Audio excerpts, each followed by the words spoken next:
All right, so we are now at assignment number 8 in Unit 6, which is on trigonometry, and we are going to be talking about the law of cosines. This is another topic that you guys had in geometry, but we want to go over it again, make sure that we know and understand the law of cosines. So let's start with a simple question here. We want to find the measure of angle n. So that's this angle here. And so if it was a right triangle, we could use like our sine, cosine, tangent ratios in order to find that angle measure. But it's not a right triangle. So I don't think we're going to be able to use that method in order to do it.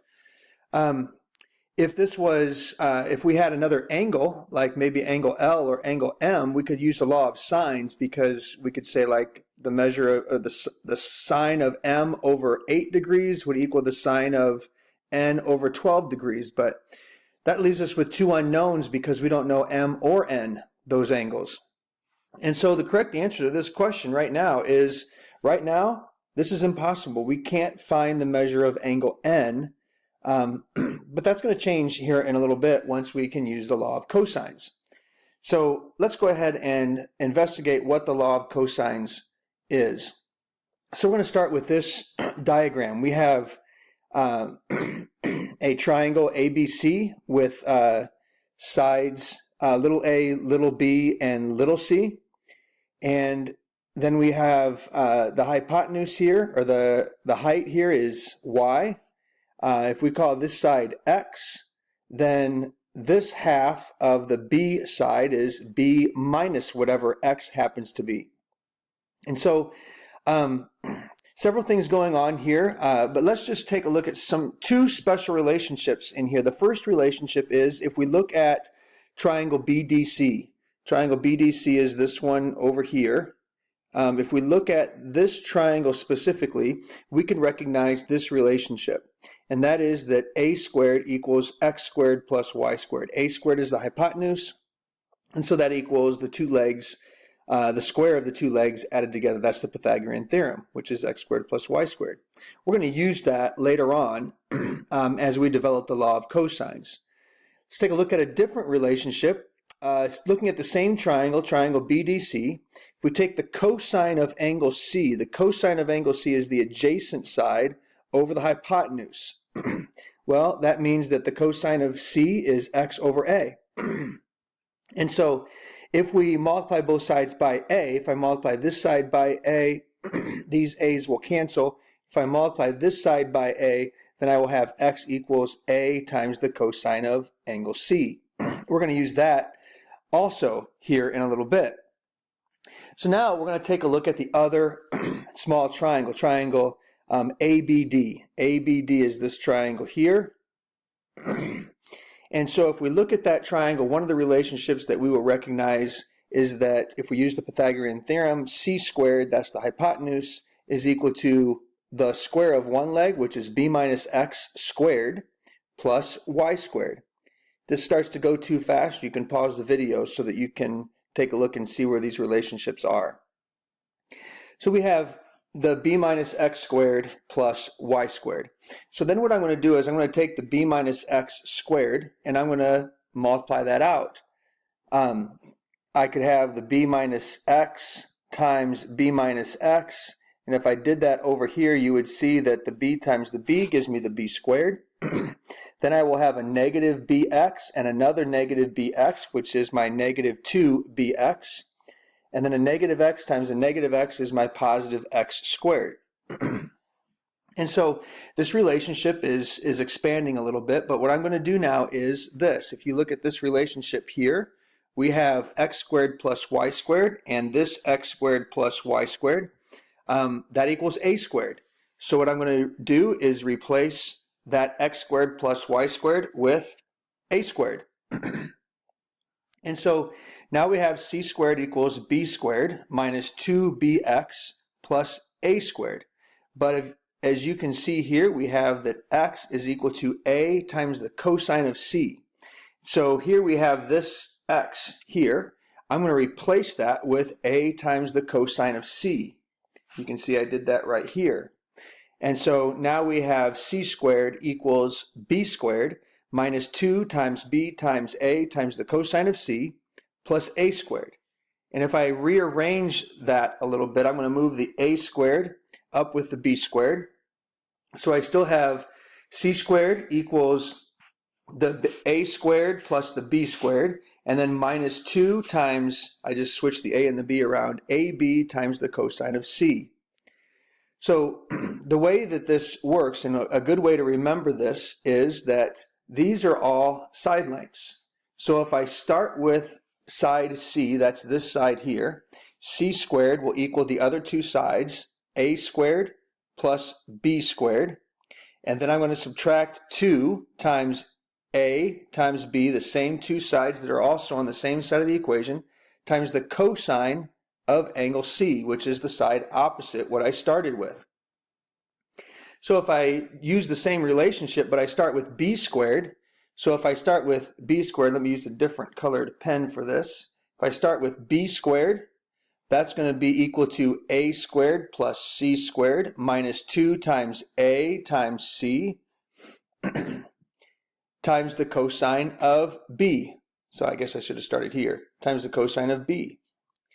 And if I look at it another way, if I start with the a squared, that's this one, a squared equals b squared times c squared, or b squared plus c squared minus 2 times the same two sides times the cosine of angle A.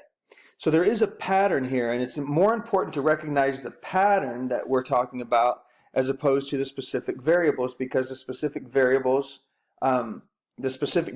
will not always be the same. So let's just talk about how we might use this relationship. Now suppose, let's go back to the original question. We want to find the measure of angle N. And so just like we talked about earlier, the sides are going to change. We don't have triangle ABC here. We have triangle LMN. And so what I'm going to say is that I'm going to start with the side opposite that angle, which is the 12 squared.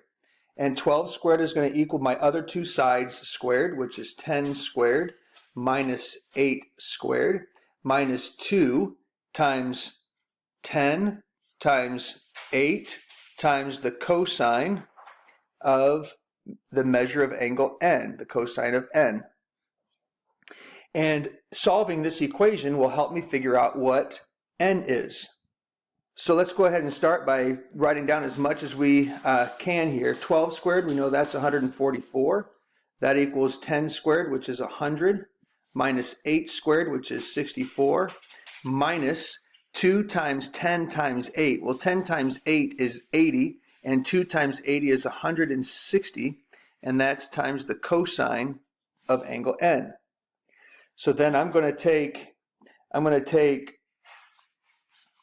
144 minus 100 and then plus 64. So these will go away, but 144 minus 100 plus 64 is 108. And that equals negative 160 times the cosine of angle N. So then I'm going to take 108 and I'm going to divide it by negative 160. And that's going to give me negative 0.675. And that equals the cosine of angle N.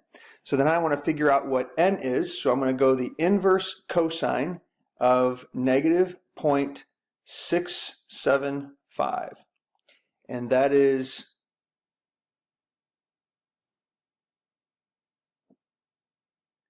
that gives us a value of 132.5 degrees. So that means angle N is 132.5 degrees. So let's see how we can use this in a similar situation. Let's take a look at this diagram. Here we have, the last diagram we had all three sides. We didn't have an angle. Here we have an angle, and we're looking for this distance here, the distance of B. And so it'd be nice if we could use the law of sines. That's probably a little easier than the law of cosines. But then we'd have the sine of 26 over B, and we don't know either angle C or angle A in order to figure out what B is. So what I'm going to do is I'm going to start with this side and use the law of cosines. It'll be B squared equals the other two sides squared. That's 26 squared plus 18 squared minus 2 times 26 times 18 times the cosine of 26 degrees. And so this one's a little bit easier because I can go ahead and just evaluate this entire side. So if I take 26 squared plus 18 squared minus 2 times 26 times 18 times the cosine of 26, that gives me a value of 158.7. And that's b squared. So then I will take the square root of both sides, and if I take the square root of 158.7, that gives me a value of 12.6. That means that b is a distance of 12.6. We could not have done that unless we used the law of cosines. One more example. Here we have an angle measure, and we have two sides, the 21 and the 42, but we want to find another angle measure. We want to find the measure of angle B. Well, again, I always look to see if we can use the law of sines first. We could say the sine of B over 21 equals the sine of 39 over this third side, but we don't know what that third side is. If we knew what this angle was, well, then we could figure it out, because we could say the sine of B over 21 equals the sine of C over 42, but we don't know either one of those. So I'm going to start with the side I'm looking for. Or we want to find the measure of angle B, so I'm going to start with the side opposite that. That's the 21. And so I'm going to have, I actually said I would start with the opposite side, but that's going to give us two unknowns, the angle B and this side. So what I'm going to have to do first is find this side. I'm going to start by calling it x. And once I find x, then I'll be able to figure out what the measure of angle B is. So I'm going to start with x squared. That equals the square of the other two sides, 21 squared plus 42 squared, minus 2 times 21 times 42 times the cosine of that included angle, which is 39. So if I evaluate this whole side, that means that x squared is 834. And then I'm going to take the square root of both sides to figure out what x is.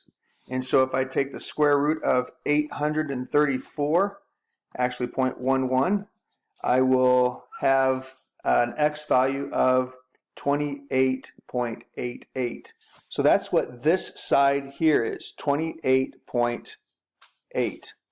So now I have three sides. Now I can use those three sides to find the value of angle B. To get this set up, I'm going to start with the side opposite B, which is 21 squared. I'm just checking to see if I can use the law of sines. Yeah, and actually I can use the law of sines, because I can say the sine of 39 degrees over 28.8 is equal to the sine of angle B over 21. And so this is a little bit easier than the law of cosines, I think. I'm going to start with this cross product. I'm going to take 21 times the sine of 39 degrees, and that's 13.22, and that equals 28.8 times the sine of B. And so I'm going to take the 13.22 and divide that by 28.8. And that gives me a value of 0.4588, and that is the sine of B. So if I want to figure out what B by itself is, I'm going to take the inverse sine of 0.4588, and that gives me 27.3 degrees, which means angle B is 27.3 degrees. That's what we're doing in this lesson. We're using the law of cosines to find different measures that we couldn't do with just the law of sines. We will go over questions on your homework tomorrow in class.